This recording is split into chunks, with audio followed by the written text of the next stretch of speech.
تو خدا جواب دیتا ہے کہ غلت ایدیہم، ان کے ہاتھ تنگ ہو گئے ہیں، بل یداہ مبسوطتان، بلکہ اللہ کے ہاتھ تو بہت پھیلے ہوئے ہیں۔ خدا کہتا ہے کہ من ذا الذی یقرض اللہ قرضا حسنا فیضاعفہ لہ اضعافا کثیرا، تم میں سے کون ہے جو اللہ کو اچھا قرض دے تاکہ اللہ اس کو بڑا چڑھا کے تمہیں واپس لوٹائے؟ یہ قرض زکوٰۃ نہیں ہے، زکوٰۃ تو الگ ہے، زکوٰۃ پہ تو کوئی سوال ہی نہیں ہے، اس لیے کہ وہ تو دینا ہے اور وہ ہم دیتے ہیں۔ یہ تو زکوٰۃ کے علاوہ جو فاضل ہم دوسرے مال خرچ کرتے ہیں۔ تو خدا جو ہم سے قرض مانگتا ہے، کیا خدا نے کوئی ایسے ادارے کھول رکھے ہیں جو ہم سے اپروچ کرے کہ بھائی خدا قرض مانگتا ہے، خدا کا قرض وصول کرنے والے ہم لوگ ہیں، کوئی آئے ہمیں بتائے؟ خدا فرماتا ہے کہ تم جو مال اللہ کی راہ میں قربان کرتے ہو، ينفقون اموالهم في سبيل الله كمثل حبة انبتت 7 سنابل في كل سنبلة 100 حبة والله يضاعف لمن يشاء، جو مال تم اللہ کی راہ میں خرچ کرتے ہو اس کی مثال ایک دانے جیسی ہے جس سے 7 خوشیاں نکلتے ہیں، 7 بالیاں نکلتی ہے اور ہر ایک میں 100 دانے ہوتے ہیں۔ خدا اس طرح جس سے چاہے بڑھا دیتا ہے، یعنی ہمارا ایک دانہ 700 دانہ بنتا ہے، ان میں سے ہر ایک دانہ 700 دانہ بنتا جاتا ہے۔ خدا فرماتا ہے تمہارے مال پہ میں اتنی برکت دیتا ہوں، تجاہدون فی سبیل اللہ باموالکم وانفسکم، خدا کی راہ میں اپنی جان سے اور اپنے مال سے جہاد کرو۔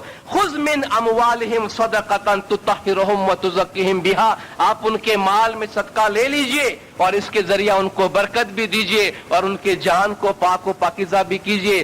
ان اللہ اشتری من المؤمنین انفسہم واموالہم بان لہم الجنہ، خدا مومنین سے ان کی جان اور مال خریدتا ہے اس بات کے عوض کہ ان کو جنت دے۔ کتنی آیتیں آپ کے سامنے بیان کروں جس میں یہ کہا جاتا ہے کہ خدا مومنوں سے مال مانگتا ہے، مومنوں کے سے چاہتا ہے کہ وہ اللہ کی راہ میں فی سبیل اللہ مال سے جہاد کرے۔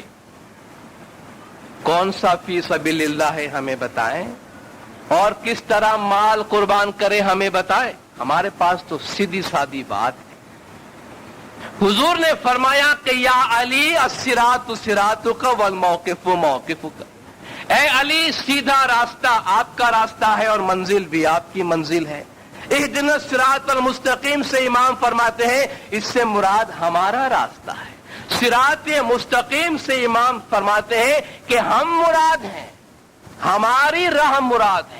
تو صراط مستقیم سبیل اللہ کا دوسرا نام ہے۔ سبیل اللہ بھی اللہ کی راہ ہے اور سیدھی راہ صراط مستقیم بھی اللہ کی راہ ہے۔ اور جو لوگ امام علیہ السلام کی ذات پر ایمان رکھتے ہیں، رسول کے بعد ان کے جانشین میں، ان کے نزدیک تو سیدھی راہ رسول کے بعد مولا مرتضی علی اور ان کے بعد امام زمان شاہ کریم الحسین صلوات اللہ علیہ، جن کے بارے میں ہمارا یقین ہے، عقیدہ ہے، جیسا کہ میں نے آپ کو بتایا وہ زمین پر خلیفۃ اللہ ہے، خلیفہ رسول ہے اور دین کی وضاحتیں دین ان کے فرمان کے مطابق چلتا ہے۔ تو ان سے بڑھ کے صراط مستقیم اور سبیل اللہ دوسرا کون سا ہوگا؟ تو ہم اپنے مال اس کے حوالے کرتے ہیں۔ ہمیں مال تو قربان کرنا ہے یا نہیں کرنا ہے؟ صلاۃ قائم کرنی ہے، زکوٰۃ دینا ہے، اس کے علاوہ اور بھی مال قربان کرنا ہے، اس سے تو چھٹکارا نہیں ہے نا۔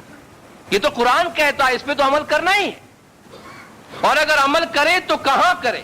اس سے بہتر راستہ کون سا ہے کہ زمانے کے امام کے حوالے اپنا مال کر دیجئے، کیونکہ وہ زمین پہ اللہ کی جانب سے مقرر کردہ امین ہے، ان میں جس کا جو حق ہے وہ اس کو وہ خود پہنچا دے گا۔ ہم کہاں ڈھونڈنے جائیں گے کہ کون مسکین ہے، کون فقیر ہے، کون ابن سبیل ہے، کون یتامہ ہے، کون مساکین ہے؟ ہم کو سب کی شناخت نہیں ہے، وہ ہم زمانے کے امام کے حوالے کرتے ہیں، وہ ضرورت مند کو ان کی ضرورت کے مطابق تقسیم کرتے رہیں گے۔